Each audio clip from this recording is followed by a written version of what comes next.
කොහොමද කට්ටියම අද පොඩි අදහසක් ආවා එළියට යන්න ඕනේ කියලා. එමුණට මොකද්ද කරන්න කොහොමද මොනවද කරන්න කියලා තාම ඔළුවට නෑ.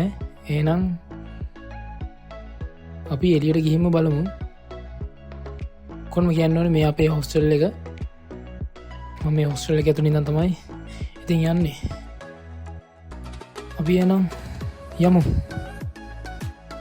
අද වැඩ පටන් ගන්න කලින් පොඩ්ඩක් හිතුණා ඇවිදගෙන යද්දි පොඩි කෝපි එකක් දීලා වැඩ පටන් ගන්න ඕනේ කියලා. ඒත් තාම කිසිම දෙයක් මද මොනවද කරන්න ඕනේ, මොකක්ද අද කරන්න ඕනේ වීඩියෝ එක කියලා වෙලා තාමත් මගේ ඔළුවේ නැහැ. අපි පොඩ්ඩක් අපේ මේ නගරයේ වටේ ඇවිදලා රවුමක් දාලා අද බලමු මොකක්ද වීඩියෝ එකක් කරන්නේ, මොකක් ගැනද කරන්නේ කියන එක පොඩ්ඩක් ඇවිදින ගමන් කල්පනා කරලා පොඩ්ඩක් නිකන් බලමු. මට මේ ඇවිදිද්දි තමා කල්පනා වුණේ අද මං ඔයාලට මේ උද්මූත් වල ඉසිවෙක්ස් නගරයේ වැදගත්කම හා පැරණිකම ගැන මං දන්න තොරතුරු ටිකක් කියන්න ඕනේ කියලා. මොකද මේ මං ඉන්න නගරේ මං ඉන්න සිටි එක ගොඩක් පැරණි නගරයක්, ගොඩක් වැදගත්කම් තියෙනවා. ඒ හින්දා මට හිතුණා අද මගේ මේ නගරේ වටේ දැන් ඇවිදිද්දි මේ වැදගත්කම ඔයාලට කියන්න ඕනේ කියලා. ඉතින් මං ඇවිදින ගමන්ම අපේ නගරේ තොරතුරු ටික අහමම ඔයාලට කියාගෙන යන්න. මේ නගරේ මුලින්ම වැදගත්කම තමයි මේ නගරේ පිහිටලා තියෙන්නේ කොහෙද, තියාවේ කොහෙද ඒ ටික. මේ නගරය ඇත්තටම පිහිටලා තියෙන්නේ මධ්‍යම රුසියාවේ නදිය අසල. නගරය ආරම්භක වර්ෂය වන්නේ 1760 වර්ෂයයි. මුලින්ම මේ නගරයේ නගරයක් විදියට තිබිලා තියෙන්නේ සාමාන්‍ය ආයුධ ෆැක්ටරියක් වටා පමණක්. ඒ කියන්නේ මේ නගරයේ තිබිලා තියෙනවා මුලින්ම නගරයක් විදියට හැදෙන්න කලින් සාමාන්‍ය මේ නගරයක් නෙමෙයි මේක තිබිලා තියෙන්නේ සාමාන්‍ය ජන ශූන්‍ය කලාපයක් තිබිලා තියෙන්නේ. ඒ කියන්නේ තැනින් තැන ගෙවල් තිබිලා තියෙන්නේ.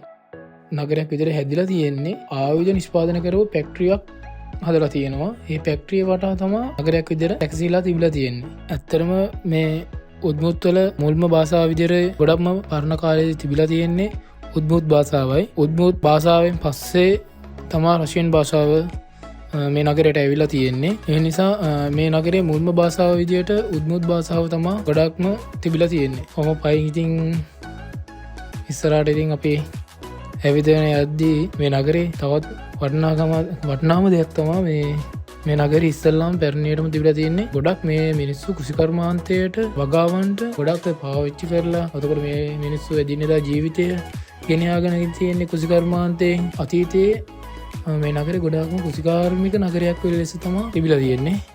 ඒ වගේම තමයි මේ කට්ටිය කෘෂිකර්මාන්තෙත් එක්කම එක ඇදහැලි විශ්වාස ඒ වගේ දේවල් මෙයාලා ගොඩක් විශ්වාස කරලා තියෙනවා. මම මෙහෙ ආවට පස්සේ ඇත්තටම ඔයාලට කියන්න මට දැනගන්න ලැබුණා මෙහෙ කට්ටිය ඔය ශ්‍රී ලංකාව වගේ ඒසියන් රටවල වගේ තියෙන දෙයක් තමයි ඔය ඔන්න වින කොඩි වින වගේ ඒ වගේ දේවල් මේ කට්ටියත් විශ්වාස කරා තවටත් තියෙනවා කියන එක මට එහෙම මේ කට්ටියකින් නිකන් මම තොරතුරු හොයද්දී දැනගන්න මට හම්බුණා. ඒකත් විශේෂ දෙයක්. ඉතින් කොහොම හරි කාලයාගේ ඇවෑමෙන් ටිකෙන් ටික වෙනස් වීගෙන මිනිස්සු දියුණු වීගෙන 19 වන 20 වන සතවර්ෂවල රුසියානු ආණ්ඩුවෙන් මෙතන ලෝහ සහ ආයුධ කර්මාන්තයක් ආරම්භ කරලා තියෙනවා. ඒ කියන්නේ මේ උද්මුත්වල ඉස්වෙක්ස් කියන මේ නගරේ මං ඉන්න මේ සිටි එකේ ඒකට ප්‍රධානම උදාහරණයක් වෙන්නේ මං කිව්වොත් මෙතන මේ නගරේ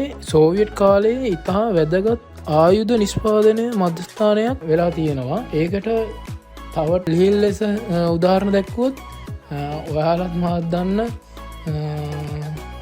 AK-47 කියන ගිනියාවිය නිෂ්පාදනය කරන්නේ උද්මූර්තවල ඉසිවෙක්ස් කියන මේ නගරේ. ඇත්තරම AK-47 කියන ගිනියාවිය රුසියාවේ විතරක් නෙමේ මුළු ලෝකෙම ඇත්තරම ප්‍රසිද්ධයි.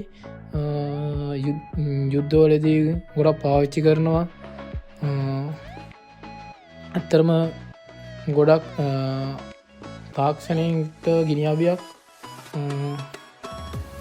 එහින්දා ඉසවෙක්ස් ගොඩක් ප්‍රසිද්ධ වෙනවා රුසියාවේ ප්‍රධාන වැදගත්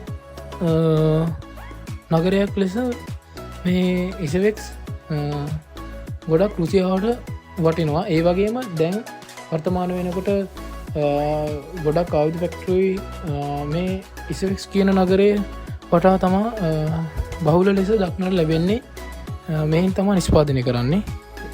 මේ නගරේ වටපිටාව ලස්සන ගැන බලන ගමන් අපි ඉස්සරහට ඇවිදගෙන යනින් ගමන් ආයෙත් ලස්සන දවසක අපි ආයෙත් හම්බෙමු අලුත් වීඩියෝ එකකින්. එහෙනම් හැමෝටම ජය වේවා.